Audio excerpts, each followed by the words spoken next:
joining me, and welcome to the Razor's Edge website. Pleasure to speak to you. Thank you very much for having me. Great. I've got a few questions as usual. First of all, just to check where you are and how you are, really. Well, at the moment I'm in the Netherlands and I'm at home. Yep. And how are things with you? Well, personally, I'm doing fine. Yeah. When it comes to health, it's okay. Fortunately, yes.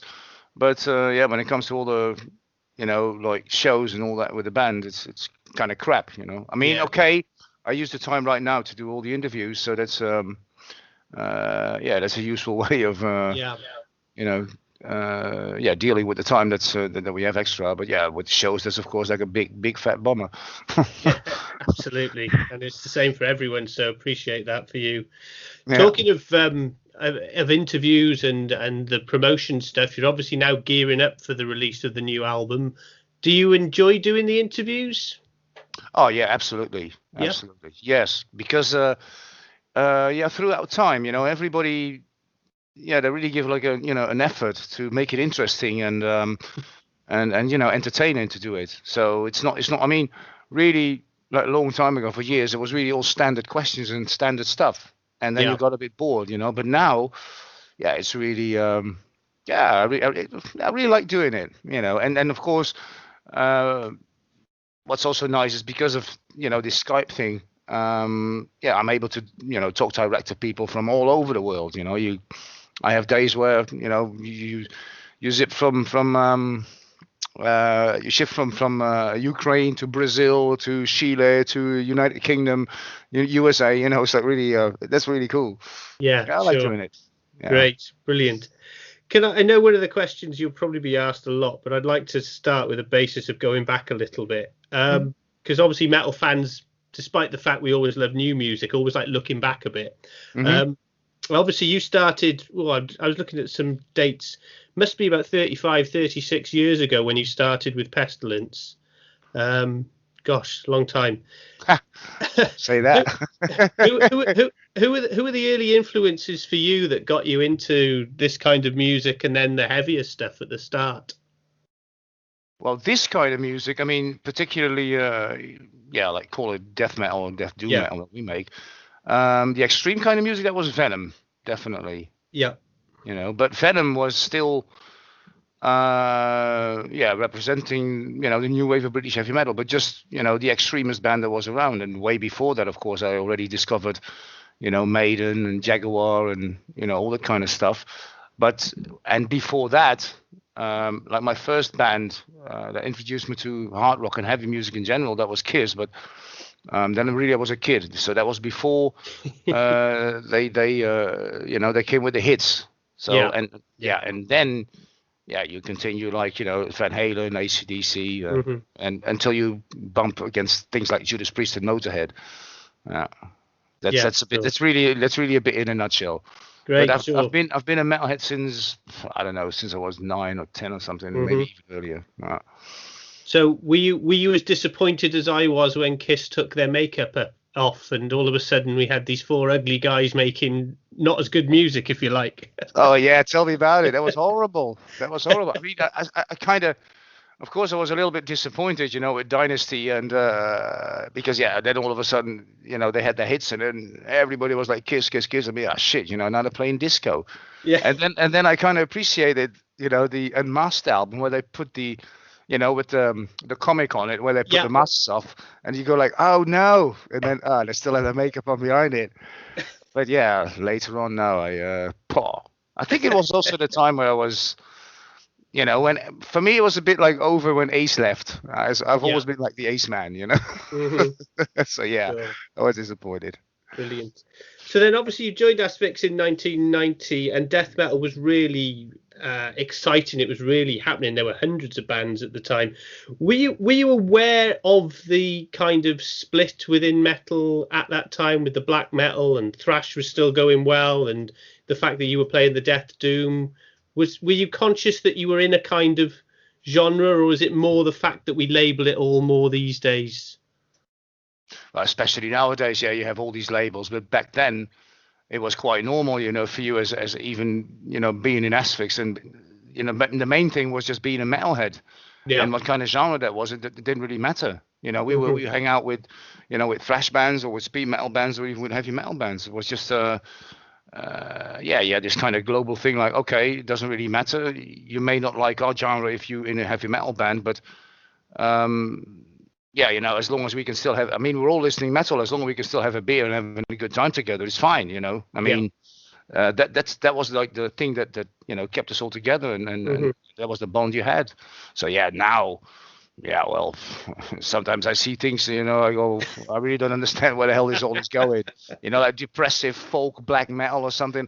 I go like, what? You know, no. Yeah. For me, it's simple. It's a simple thing. You're either a metalhead or you're playing a metal band or you don't.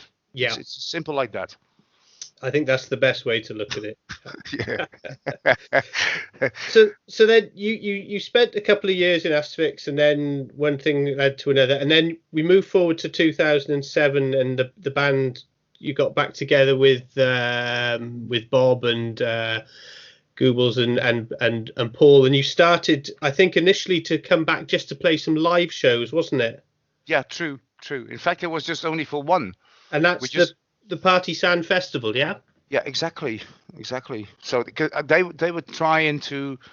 The thing was that they had a kind of a visitor poll after every festival. Yeah. They did, and every year was the same. Like they were all asking, you know, like, okay, what do you want? Which band is you'd love to see next year? And it was every time was like Asphyx. So they kept on mailing Bob really. Yeah. But it was out of the question. And then, just the 2007 year. So I think Bob approached me in 2006 for it. And then first I said, we sat together like, no, it's not going to happen without Eric, you know, impossible. And Eric was back then modus where he was not really, willing to, you know, go back in a band again. His whole private life was completely different. And unfortunately, you know, Paul offered.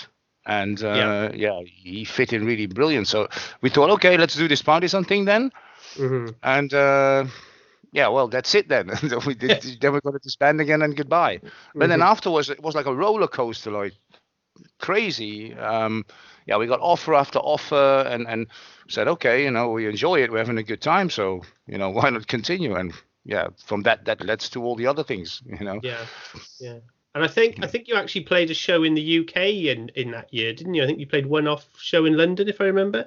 Yeah. I think even that was the second one. Yeah. If I'm not mistaken, that's straight after Partisan. I think was what was the name? Was it Cacho who did that?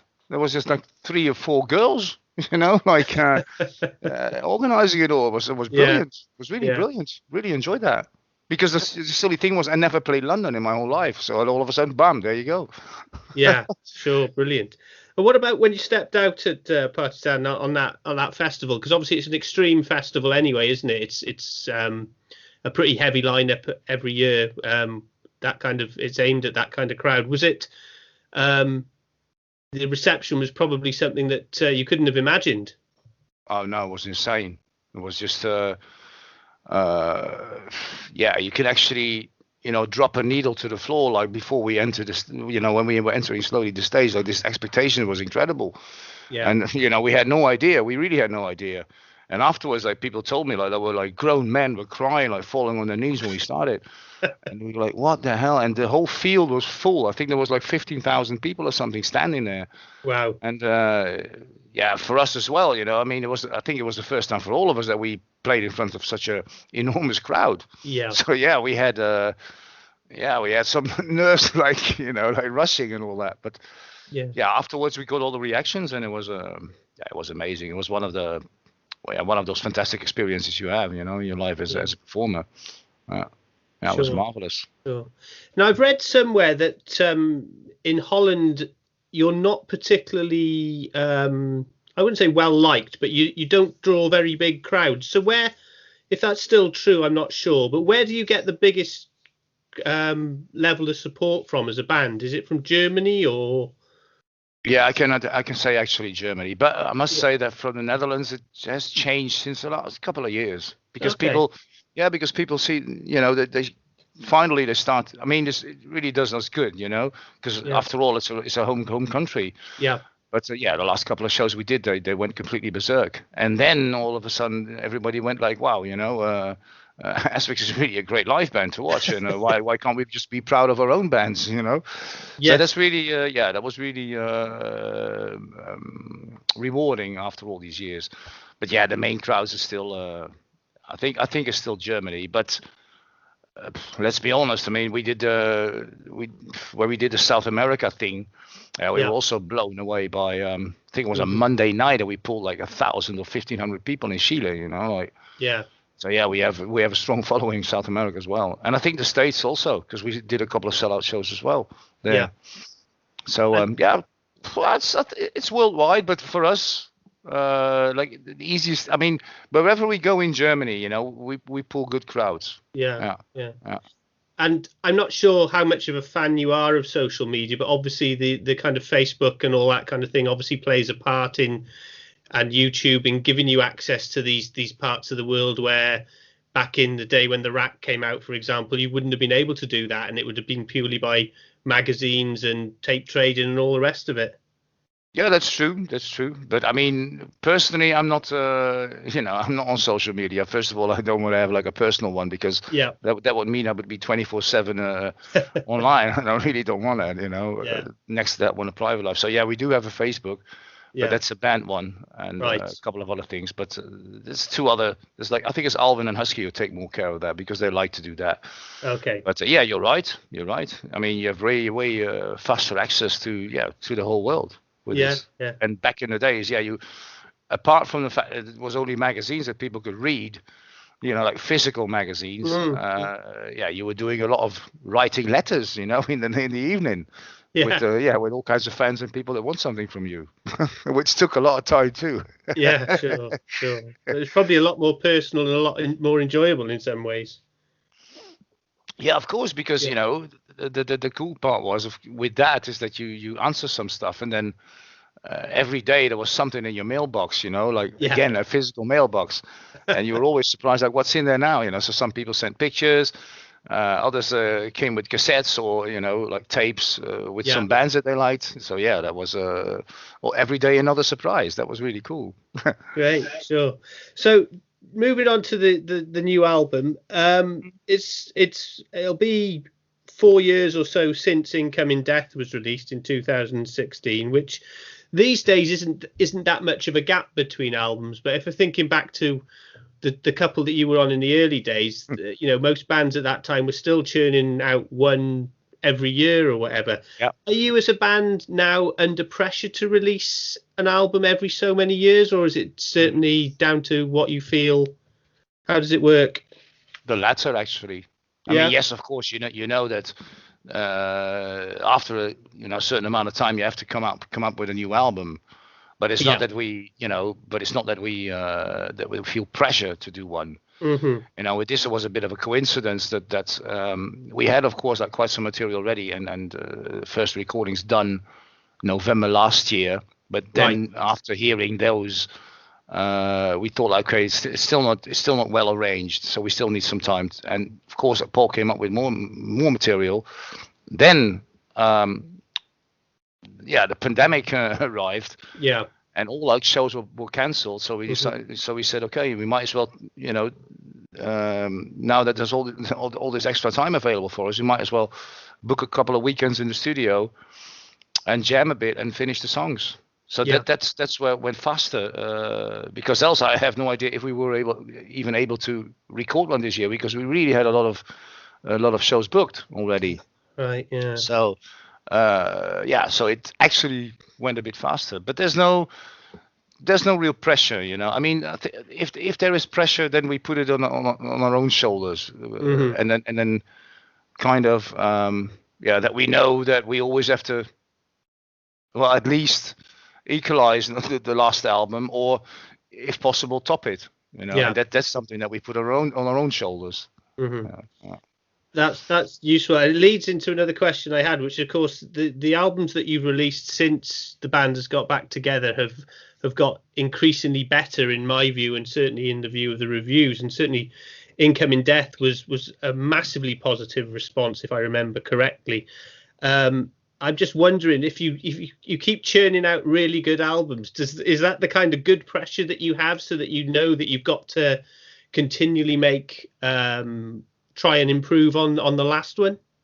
Yes, definitely. I mean, I think when we start with a new album, we all have the last one in mind. Yeah. You know, and that's where you take it from there. And of course, because we are metalheads and fans of the genre ourselves, we only listen to stuff that's really good, Sure. not average. So if our own stuff would not be, we're not pull that that metal passion out of us, and then we know, okay, this is not the right way, definitely, then we have to change something. But it's quite simple. If we all rage to a certain riff, and in the end, like the whole composition, and all four of us say like, yeah, this is brilliant, then okay, then we keep it. And it doesn't really matter what. That can be anything, that can be a mid-tempo song, that can be a fast song, that can be a doom song.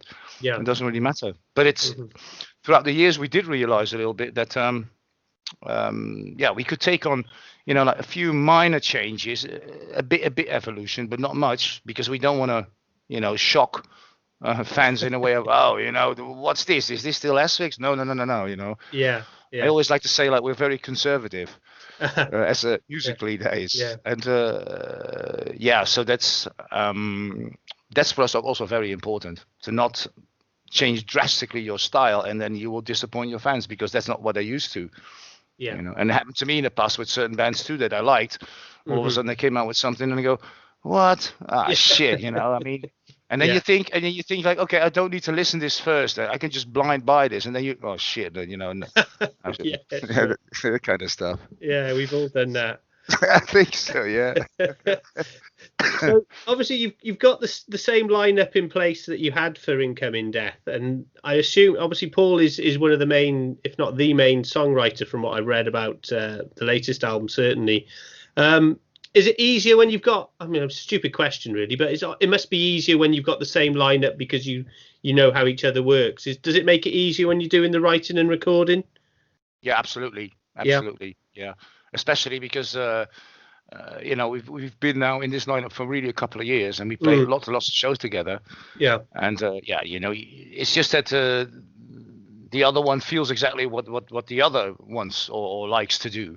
So it's not just like, we're like good friends, or more or less like a brotherhood, a band of brothers, really. But also you just know, what, if there is some, even on stage, we all make mistakes sometimes, and then for us that's like in during the battle, as we like to say, because we really rage like hell on stage. So sometimes the physical performance is a bit more important than the musical one, and then there's mistakes, but we always look at each other like, okay, where the hell are you now then? I screwed up a bit, hang on, okay, there we are. And then we just look at each other like, okay, right, continue, okay, shit happens. And I think, and that happened with the jammings as well. I mean, 2 weekends, and we were stuck in a few things when it comes to certain mid parts of the albums, and because I don't take an instrument, so I just join the guys and listen what they're doing. And then there was one part where Paul wasn't sure about a certain mid part, and all of a sudden I saw him with his grin on his face looking at Husky, and Husky behind his drums look at him like, okay, I think I know what you're going to do right now. And then bam, they just, without even knowing what he was going to play, he played exactly the same. So I was like, cool. And that's where you see, like, that's the advantage that you have when you play years and years together in a steady lineup. Yeah. I was watching a documentary about the making of Deep Purple's Machine Head the other day, and they were showing. I mean, obviously they were reminiscing about it, but you could see the actual way in which certainly like Blackmore and Lord would just play off each other, and it was all so natural. It's quite amazing to watch. So I can see that absolutely. So I've had an advanced copy of the album, which I'm very grateful for, and I've been listening to it for the last couple of days. And while I'm still working my way through it, my first impressions are that it's a really incredibly good album. So I must say congratulations for that, because it's brilliant. Thank you very much. Really appreciate that. But for those who are waiting to hear it, and obviously people still have to wait a few weeks before it's released, can you tell me for them much as anything. What do you think what are the biggest differences between Incoming Death and Necroceros in terms of the subtle changes? Is there anything that you could pinpoint? Yeah, first of all, the most important change is that this time we didn't take Dan Swano as a mixer. Yeah. So the overall ending sound is I guess different from Incoming, and yeah, if I can describe how different that is, I think it's more wide, more warm, more integrated with all kinds of things when it comes to the music, especially also the drums, because Husky has a new drum kit. He's got an endorsement from a German company called Kern. Yeah. And so his drum sound overall is also a lot better, because he was not so happy with the Incoming Death one. And that was not because of Dan. That was because mainly his older drum kit didn't have the sound that we were aiming for. And this of course worked a lot better. Yeah. So that's for me like the main difference. And also that the cooperation with Sabe went marvelously, but he's more like a power metal engineer mixer. Yeah. But I think because of this album didn't have that much like very high speed parts compared to certain other albums. So I think for him it was easier to get a kind of that put a bit of that bombastic kind of power metal sound into it, which suited this album for us very well. Yeah. I think if you would have like only fast songs, it would not turn out so well, because then it's hard to explain in English quickly. Well, then you have like this. Then it's all of maybe too broad for our style of music. So yeah, that's the biggest difference. And I think because sometimes people were got a bit tired of all the Swano mixes, and nothing against him, because we in the past we had we worked with him like marvelously, and he's still a great friend of the band. Yeah. But maybe this change will do us good, and we thought that before doing that, and afterwards we're still saying that we're still happy with it. And maybe there's two songs where we crossed a little line for Asphyx on the album, and that is, I think, 3 Years of Famine and Blazing Oceans are having some things people may not expect of Asphyx, but still, it's us. Yeah. Oh, definitely. Yeah. Great. And I think you've bookended the album really interestingly, because of course you've got The Soul Cure Is Death, which opens it it kind of rips your face off, but also has that kind of I know that you were you're always, as a lyricist, always influenced by what's going on around you. So the kind of title track made me smile just listening about that, considering what we're living in. But also you've got the title track, which finishes the album, which is an absolute monster of a track. So is obviously the way you put the running order in is very important to you. Is that how you felt that it worked best with the way that you've got it lined up? Oh yeah, definitely. This time it was really a struggle, and it really a big puzzle to sort that out. Because normally it goes really quick, natural. Like, okay, this is going to be the beginning song, this is going to be the end. And thing is, people really have to know that, you as well, of course. When we do that, it's mainly I like to do that, and the boys always say, okay, let Martin puzzle with that. I always think still vinyl, so A side, B side. Good. Yeah. So like the A side will end with 3 Years of Famine. Yeah. So the B side will start with Botox Explosion, like bang, straight in your face. Yeah. And it was really a puzzle this time for me. Sure. But in the end we managed, and the guys were okay. In fact, they did make a change for the good, because I wanted to start the album with Knights Templar Stand, I thought. Yeah. And then we had a little bit of a discussion in the band, and I said, don't you think it's not even better to start with like Soul Cure? Yeah. And then okay, let's see. So then I changed the track listing, at home. And like, okay, let's hear it this way. And I said, hey, in fact, guys, you're right. So it's cool, that we have that, that communication inside, and it worked for the good this time. But it was a tough one, I must say. But we like to work. We really like to put the song, the track order, track listing, Sure. very natural. Indeed. And you've talked about vinyl, and one of the things that will be very exciting to receive when the vinyl arrives back in January is to really get to grips with that album cover as well, because the artwork is I think we're spoilt in the world of metal in some of the artists that we have. But this is an album cover that you glance at and go, whoa, hang on, I got to have another look at that. That's just astonishing. Where did that come from? Who had the idea for that? Well, Axel did, of course, the artist. The only thing we do with because he's kind of he's kind of part of the whole Asphyx thing, Right. Like when you make an album. And it would be different without his artwork. We did one time in the past, and after we just said no, let's just go back to Axel again. All I'm doing is that I try to explain what I mean with this Necropolis thing. So I just told him, like, look, I have this fantasy thing in my head, like sci-fi comedy, whatever you want, sci-fi fantasy, whatever you want to call it, about this monstrous entity that it's like, whatever you want to call it, like a universe eater or a planet consumer, whatever.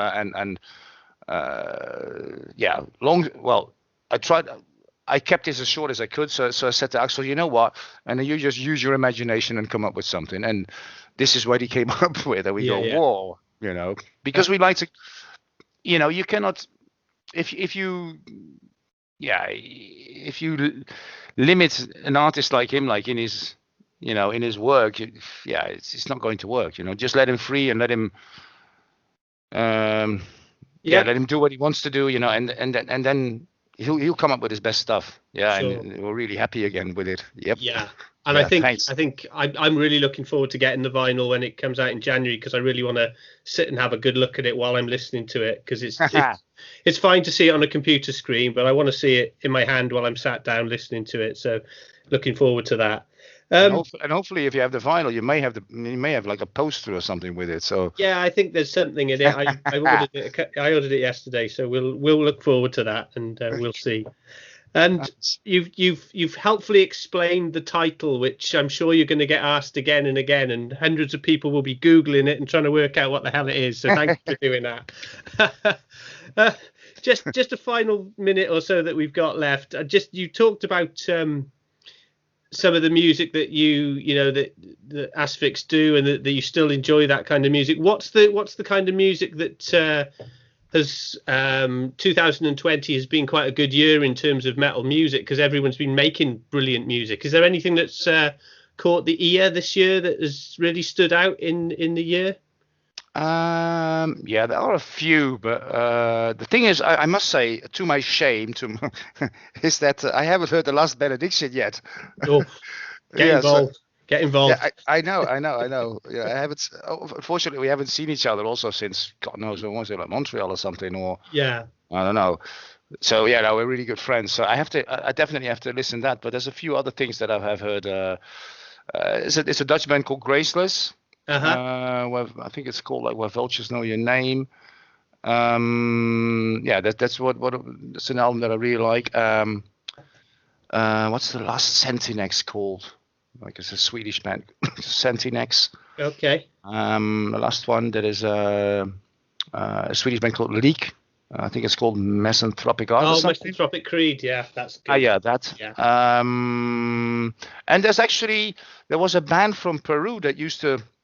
That played, that supported us when we played in Lima. Right. And they were called Necrophagor, and to my pleasure, there was to my surprise, they made a really good album this year. The band is called Necrophagor, and what was the album? Something with gloom of the buried valley or something. I mean, they've Brilliant. I really like that. I was like, wow, because sometimes the South Americans are still so,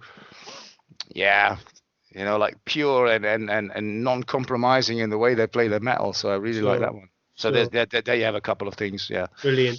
Thank you, Martin. I know we're running out of time now, so I just wanted to say thank you very much for your time. appreciate the enjoyment of this conversation, because I've really enjoyed it. But most Same here. importantly, to wish you best of luck with the album. I know that a lot of the vinyl is already sold out, all the special editions, and so it looks good. And fingers crossed, we might actually get to see you guys back on a stage, which is what we all want to see.